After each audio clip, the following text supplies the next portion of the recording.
Cherry blossom দেখার জন্য আমরা জাপানে গিয়েছিলাম। ভিডিওর দৃশ্যটি দেখে এটা আপনাদের মনে হতে পারে জাপান, কিন্তু এটা কিন্তু আসলে জাপান না। এটি হচ্ছে ফ্রান্সের বুকে ছোট একটি জাপান, যেটি প্রাগদস্যুতে অবস্থিত।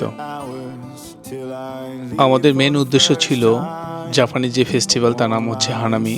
আর হানামি একটি জাপানি শব্দ, এর অর্থ হলো ফুল দেখা, বিশেষ করে চেরি ফুল সাকুরাকে দেখা। কিন্তু দুর্ভাগ্যের বিষয় হচ্ছে ফেস্টিভ্যালটি শুরু হয় এপ্রিলের 4 তারিখ থেকে 19 তারিখ পর্যন্ত। তাই আর কি করা, প্রাগদস্যুতে আর চেরি ফুল দেখা হলো না। চেরি ফুলে কলি দেখেই চলে আসলাম। আপনারা একটা জিনিস জানলে খুবই অবাক হবেন, 2026 সালে ছিল আমার জীবনে প্রথম চেরি ফুল দেখার অভিজ্ঞতা।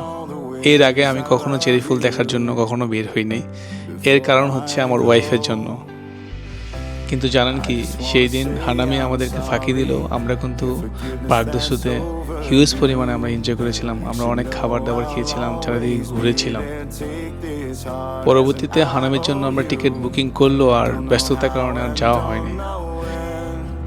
আর হানামি দেখার জন্য মনের ভিতরে যে একটা আকাঙ্ক্ষা ছিল, সেটা মনেই রেখে দিলাম। হয়তো আগামী বছর দেখা হবে। Before I go